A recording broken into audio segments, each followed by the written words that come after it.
আমি আগে একবার ভিডিও বানিয়েছিলাম যে যাদের আকামা এক্সপায়ার, আকামা হুরুপ, যত ধরনের সমস্যা আছে কিভাবে আপনারা দূরপাল্লা যাতায়াত করেন, যেমন দাম্মাম টু আবা টু জিজান বা তাবুক বা মক্কা মদিনা কিভাবে যাবেন কোনো পুলিশের চেকিং ছাড়া, হয়রানি ছাড়া। দেখুন আমি নিজে ওই যে আমার গাড়ি কোডটা নিয়ে যাইতেছি, ব্যাগের ভিতরে দেখেন সিল মারা আছে সাবকো কোম্পানির বাসের, স্ক্যান করলে আমার পুরো ডিটেলস চলে আসবো। কিন্তু আমিও আপনাদের মতো ফাঁপি, আমার কোনো আকামার মেয়াদ নাই। তো কিভাবে যাবেন আমি আপনাদেরকে বলবো। এই যে দেখতেছেন এটা হলো আবাজে বাস স্ট্যান্ড, সাবকো বাস স্ট্যান্ড, এটাই খামিজ মোসাদে মগুদ।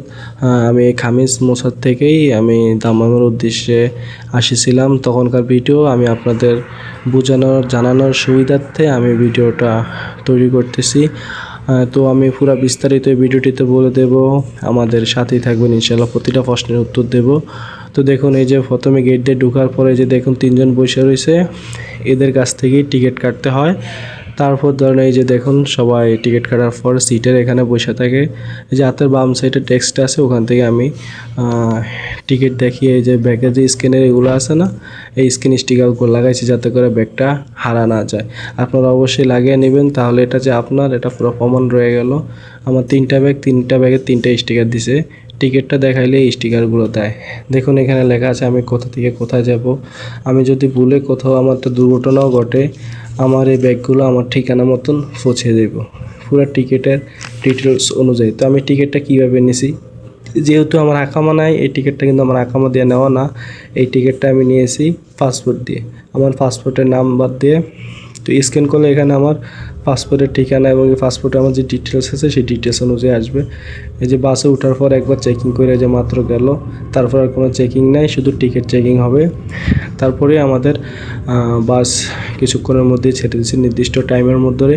আপনাদেরকে একটা জিনিস জানিয়ে দিই, আমি আপনাদেরকে বলছি যে সাবকো যে প্লে স্টোরে অ্যাপস আছে, অ্যাপসটার নামে আপনারা বাসের ডিটেলসগুলো জানতে পারবেন। কিন্তু আসলে বাস্তবতা ওখানে যতগুলো বাস দেখায় বাস্তবে তার থেকে বেশি বাস যায়, অনেক কম রেটে যায়।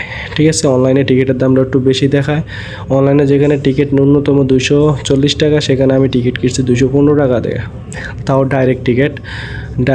ডাইরেক্ট টিকিট যেখানে অনলাইনে আমি দেখছি টিকিট শেষ, ওই জায়গায় কিন্তু আমি অনলাইনে টিকিট পাইছি। সুতরাং আপনারা অনলাইনকে বিশ্বাস করবেন না, আপনারা এমনি অ্যাপসের থেকে দেখবেন কখন কখন বাস লাস্ট টাইম ছাড়বে টাড়বে, ওই ডিটেলসটা দেখে ঠিক আর 1 ঘন্টা আগে আপনার বাস স্ট্যান্ডে চলে যাবেন, তাহলে ইনশাল্লাহ আপনার টিকিট পেয়ে যাবেন। টিকিটের কোনো অভাব নাই। তাদের এক্সটার্নাল কিছু বাস থাকে, যেরকম আমি 4টা বাজে যে বাসটাতে যাইতেছি, এই বাসটা কোনো অনলাইনেও নাই, অ্যাপসের মধ্যেও নাই এই বাসের টাইম শিডিউল। কিন্তু তারা ঠিকই ওই সময় মাত্র 19 জন যাত্রী নিয়ে তারা বাসটা ছাড়ছে। যদিও যাইতে পথে দেওয়া অন্য জায়গা থেকে বাস নিয়ে লোক নিয়ে বাস ফুল হয়ে গেছে, কিন্তু থামাইছে মানে দেরি যে এমন না, ওনারা স্টপেজ কম সময় দিছে, কিন্তু বাসটা আলহামদুলিল্লাহ ট্রেনে চলে আসছে। যেখানে অনলাইনে দেখা যায় ন্যূনতম 24-25 ঘন্টা এবং কি ট্রানজিট দলে 27 ঘন্টা লাগবে, কিন্তু আমাদেরকে প্রায় 22 ঘন্টার মধ্যে আইনা দাম্মামে পৌঁছাইছে। তো আপনাদেরকে বলবো, আপনাদের যাদের আকামার সমস্যা আছে, আপনারা সাবকো বাসে পাসপোর্ট দিয়ে টিকিট কাটবেন, পাসপোর্ট দিয়ে চলে আসবেন ইনশাআল্লাহ।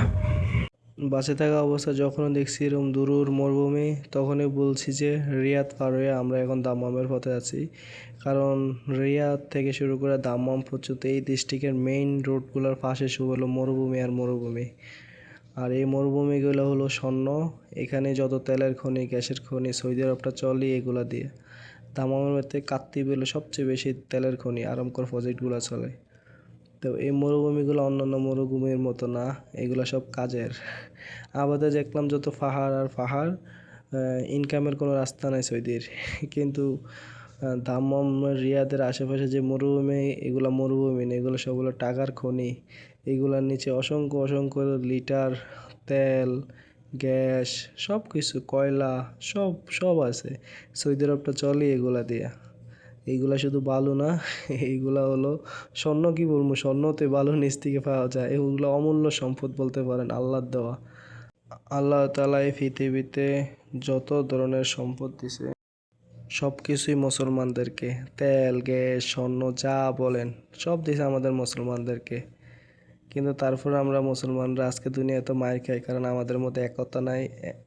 আমরা আল্লাহর সেই দেখানো পথে চলতেছি না, আল্লাহকে মুখে মুখে বিশ্বাস করে মনে মনে বিশ্বাস করতেছি না, এই জন্যে আজকে আমরা এত মায়ের খাই। নাইলে পৃথিবীর সবচেয়ে যত খনি আছে সব হলো আমাদের মুসলমানদেরকে। এই পৃথিবী চলার জন্য যা মূল্যবান দরকার সব আমাদের মুসলমানদের কাছে, কিন্তু তারপর পৃথিবীতে আমরা এত এত মায়ের খাইতেছি। কখনো ভেবে দেখছেন পুরা পৃথিবীতে যদি মিডল ইস্টে যুদ্ধ হয় পুরা পৃথিবী অচল হয়ে যায়, ইউরোপ আমেরিকা সব অচল, আর আমরা এশিয়ার মানুষ তার আগে অচল। সব তেলের খনি মিডল ইস্টে আমাদের মুসলমানদেরকে, কিন্তু আমরা নিজের মুসলমানদের দেশগুলোই সব একতা না থাকার কারণে আজকে মায়ের খাইতে খাইতে খাইতে খাইতে ধ্বংস হয়ে যাচ্ছে, আর আমরা নিঃস্ব হয়ে যাইতেছি যেখানে সবচেয়ে শক্তিশালী থাকার কথা ছিল আমাদের। মাঝে মাঝে এগুলো মনে উঠলে খুব কষ্ট লাগে যে আল্লাহ কত সুন্দর পরিকল্পনা করে আমাদেরকে এত সুন্দর করে দিছে। আমাদের মনিরুল ইসলামকেও পাঠাইছে এই মিডল ইস্টে, আমাদের পবিত্র কাবা শরীফ এই মিডল ইস্টে, যত স্বর্ণ গ্যাস সব মিডল ইস্টে। তারপরে দুনিয়ার ভারসাম্য রক্ষার জন্য আল্লাহ সব করে দিছে, কিন্তু আজকে আমরা আমাদের পিছে ছুরি মারার কারণে অন্য লোক আইসা শাসন করতেছে আমাদেরকে, পরাশক্তি হয়ে যাইতেছে, আর আমরা আজও মাইর খাইতেছি।